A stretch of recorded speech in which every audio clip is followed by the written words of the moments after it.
Spectrum analyser. Spectrum analyser क्या होता है? वह इंस्ट्रूमेंट जो तरंगों या किसी भी सिग्नल का फ्रीक्वेंसी स्पेक्ट्रम डिस्प्ले करता है, स्पेक्ट्रम एनालाइजर कहलाता है। The instrument that the display the frequency spectrum of a signal is called spectrum analyser. और फ्रीक्वेंसी स्पेक्ट्रम क्या होता है? फ्रीक्वेंसी स्पेक्ट्रम होता है कि प्रत्येक कॉम्प्लेक्स वेवफॉर्म के कई फ्रीक्वेंसी कंपोनेंट से मिलकर बना होता है।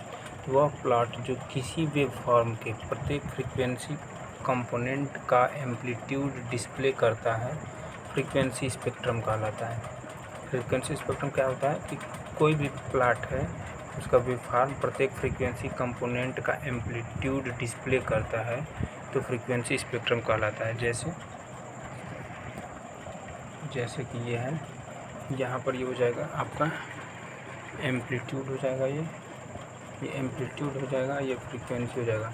तो एम्पलीट्यूड प्रत्येक वेवफॉर्म का एम्पलीट्यूड यहाँ पर डिस्प्ले करता है, एम्पलीट्यूड डिस्प्ले करता है, ये इसका फ्रीक्वेंसी स्पेक्ट्रम कहलाता है।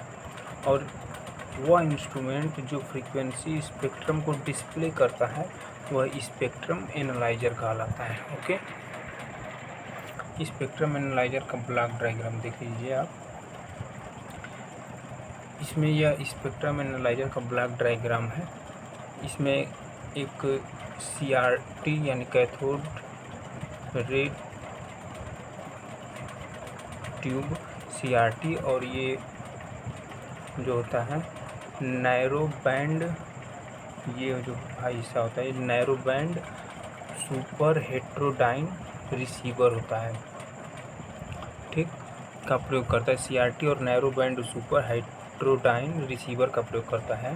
तो रिसीवर की ट्यूनिंग जो होती है वह VFO यानी वोल्टेज, यानी कि ये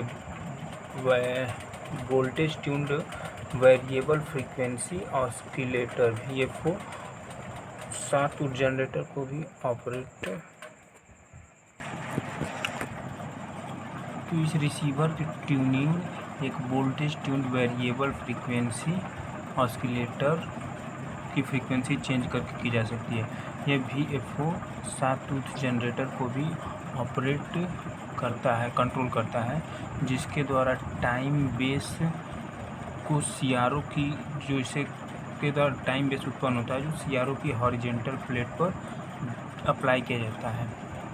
और जैसे जैसे ऑसिलेटर को फ्रीक्वेंसी रेंज में स्वीप किया जाता है तो रिजल्टेंट सिग्नल मिक्स होता है तथा इनपुट सिग्नल के साथ बीट करके मिक्सर में, इनपुट सिग्नल को बीट करके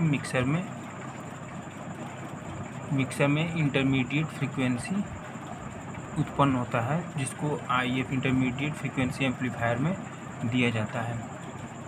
तो मिक्सर की आउटपुट तभी उत्पन्न होती है जब हार्मोनिक कंटेंट इनपुट सिग्नल में मौजूद हो तथा साथ जनरेटर से मैच करती है।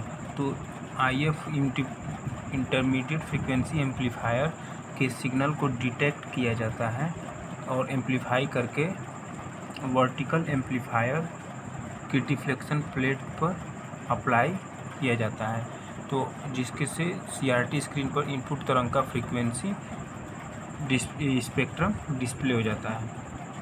ओके, तो जैसे ब्लॉक डायग्राम है, VFO एक वेरिएबल वोल्टेज, एक रिसीवर की ट्यूनिंग एक voltage tuned variable frequency oscillator से की जाती है, फ्रीक्वेंसी चेंज करके की जा सकती है।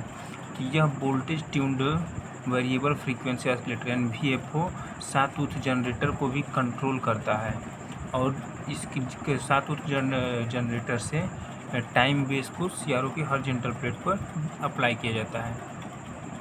और जैसे जैसे ऑसिलेटर को उसके फ्रीक्वेंसी रेंज में स्वीप किया जाता है तो रिजल्टेंट सिग्नल मिक्स होता है और इनपुट सिग्नल के साथ बीट करके यहाँ से VFO मिक्सर में इंटरमीडिएट फ्रीक्वेंसी उत्पन्न होती है। और ये मिक्सर की आउटपुट तभी उत्पन्न होती है जब इसमें इनपुट में हार्मोनिक कंटेंट के सिग्नल मौजूद होते हैं।